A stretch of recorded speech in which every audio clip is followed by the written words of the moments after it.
Savior. Amen. A couple of days ago, my friend Pastor Michael Wilker sent an email to a whole list of fellow Lutheran pastors about this gospel reading you just heard. I can't stop chuckling about the irony, he said, that between the two major political party conventions, the Republicans were last week and the Democrats are next week, that between those two conventions comes this gospel lesson about fornication, theft, murder, adultery, avarice, wickedness, deceit, licentiousness, envy, slander, pride, and folly. Well, I thought that was funny. At any rate, as much fun as it is to pick on politicians and chuckle over this list of vices that seems to describe some of them so perfectly, the real irony, I think, for the people of faith is that Jesus wasn't talking about public officials or elected people at all. He was talking about religious people when he named this whole long list. And it's become just as much fun in our times to pick on religion as it is to pick on politics. Many people look down on folks who are religious. I've even had homeless bums at the door of this church read me out for being a hypocrite, because I wouldn't turn over a wad of cash immediately when they told me their sob story. And it's kind of funny because I know we do an awful lot for the people who come to the doors, but they still think I'm a hypocrite. Are we such an easy target as Christians? And what in fact is the real essence of the Christian faith that it can be just dismissed as so phony or hypocritical by our culture?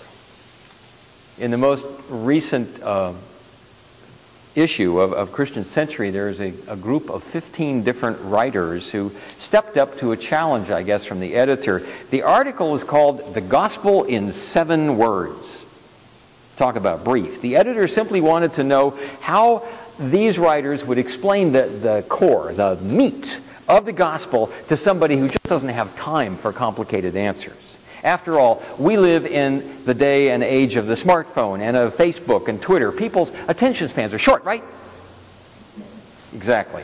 Even if I had time to write a book about how I would explain my faith in this 21st century, nobody else would have time to read it. For better or worse, people form impressions and opinions almost instantly. Maybe it's a way of dealing with stuff that just comes at us, too rapidly and so constantly that our minds are overloaded. And millions of people today seem to have formed the impression, or they hold the opinion, that the Christian faith has nothing to offer them. They just ignore it. And it may be stuff like what we have in the first reading that gives us this reputation. In this reading that you just heard, Moses commands the children of Israel to obey the laws and the statutes. And there are lots of them, actually. As I've mentioned this before, there are 613 different requirements or commands found in the Torah, or the law of Moses. And in this passage, Moses cautions the people to obey all of them and not to change them in any way. Just do it.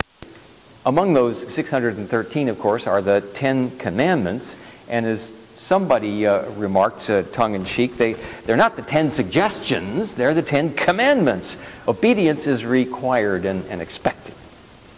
For example, from verse 9, "But take care and watch yourselves closely, so as neither to forget the things that your eyes have seen, nor to let them slip from your mind all the days of your life. Make them known to your children and your children's children. Like leave no stone unturned." The problem with this approach is not that people don't want wisdom and discernment, and not that there aren't a lot of good things found in the law of Moses to create and contribute to a just and merciful society. The problem is the commandment idea. That just really grates on us, doesn't it? People don't like commandments. They bristle, they ignore them, they walk away from those things. Even cell phone providers today are losing customers to the companies that offer you service with no contract. People want, or they may want, a higher power, a God, but with no contract. That's the kind of religion they like. No term obligations, no requirements, and they then succumb to feel-good prosperity talks and happy-clappy praise shows, and that sort of passes as religion. They become critical of disciplines that demand something out of you, and they only want to go where they can take something home, take away something for free that took no effort to have. In the second reading, James is quite blunt about this, however. True religion, this is the original translation, true religion. There's a brand of jeans named that, do you believe it? But true religion, according to James, the religion that's pure and undefiled, requires some investment. He even says that religion is worthless if you don't apply yourself to some of the basics. Keep yourself unstained. Bridle your tongue. Be doers of the word, not just hearers. So there's no mistake that the Bible sees a bunch of ideas that you just are supposed to agree to, but as a way of life that you take on, a way of living that you practice. Yesterday I had another of those serendipitous conversations with two people who are in recovery, who happened to just wander into my office about the same time. It was a lively conversation, and I was the audience as they compared the value of their experiences in Al-Anon and AA and Narcotics Anonymous and even Debtors Anonymous. One of them had started going to Al-Anon meetings years ago, he said, because his father is an alcoholic. But even though these 12-step recovery programs have a lot to offer by way of mutual support and encouragement, and they have a big book to read, just like religions, nothing really happens until you actually work the steps. That means a whole lot more than just going to meetings and listening to the speakers. It means sitting down with a book and applying the 12 steps one at a time to your own life in very specific ways. This sounds kind of similar to the Christian faith. It means absolutely nothing, and in fact it's worthless, James said, if you don't work the steps. You can go to services and you can listen to preachers, but if you don't take on any personal disciplines, it's of no value. If you don't walk the walk, then don't bother to talk the talk. But doesn't that sound an awful lot like those rules and commandments that, as I've said, nobody likes anymore? The rules and commandments that people just dismiss because we don't keep them, and they just dismiss the whole thing as something they can do without. It's just more useful to say that the Christian faith and life are what you make them. If you think that to be a Christian is simply to agree to a nice set of pleasant principles such as God is love, well, there's nothing wrong with that. And if you think that keeping yourself unstained, is the most important thing that you can do so that you'll go to heaven someday, then you probably will apply yourself to all the rules and commandments, and especially the ones that seem like they're actually doable, simple ones like remember the Sabbath day or honor your father and your mother. I could actually do those. But if you think that to be a Christian means to follow Jesus, to work with Jesus in redeeming this world, then you have to put yourself into that. Follow Jesus with the remote control. You have to get off the sofa. Follow Jesus. The truth is, the Christian faith and life does legitimately cut a lot of slack for different degrees of faith. In today's gospel reading, Jesus brushes off the criticism that followers weren't rigorously following the purity laws of the Bible, because they didn't ritually wash their hands before eating.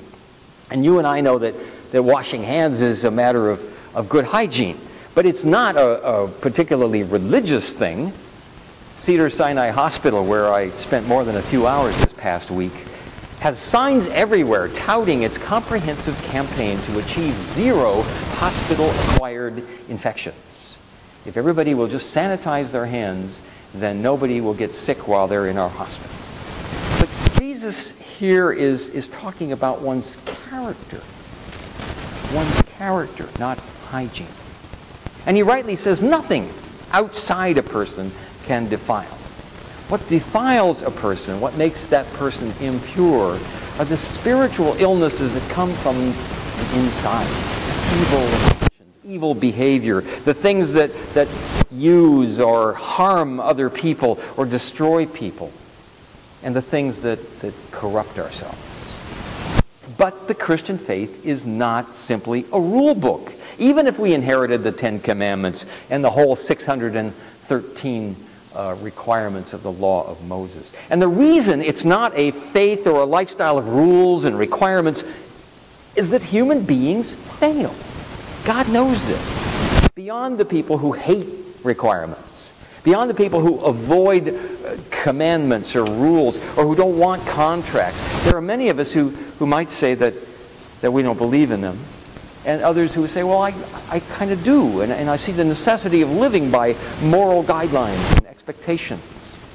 But we're still miserable failures at most of those rules and those expectations. And that tempers our rigid attitude.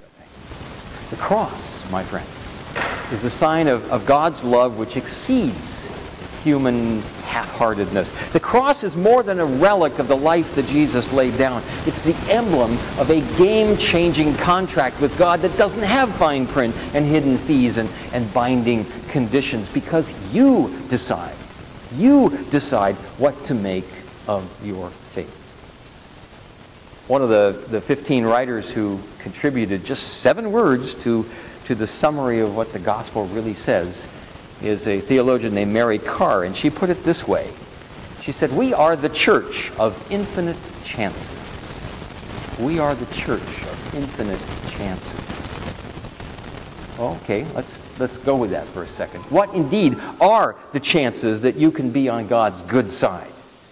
Thank Jesus, you are loved and redeemed. Your failures become God's opportunities for change. God never gives up on you. What are the chances that the gates of heaven are going to be open for you? Exceedingly good, because the gatekeeper is Jesus. The gatekeeper is not your boss or your mother-in-law or the police, but a gracious God who loves you. What are the chances that your life can be different and new and purposeful and filled with joy? Take the first step. Whether that first step is step 1 of the 12 steps or the step of trusting God's promises, or a baby step in actually following Jesus. When I or any pastor encourages you to give, to be generous, to show up, to pray, to share and sing, to hug, or to trust, it's not because these are commandments, and through obedience and achievement you're somehow going to earn the love of God and a place at the heavenly banquet table. It's because they're ventures, they're things to try, they're examples, they're ways that you're encouraged to stretch, to practice, to try new ways until you find that you are changed inside.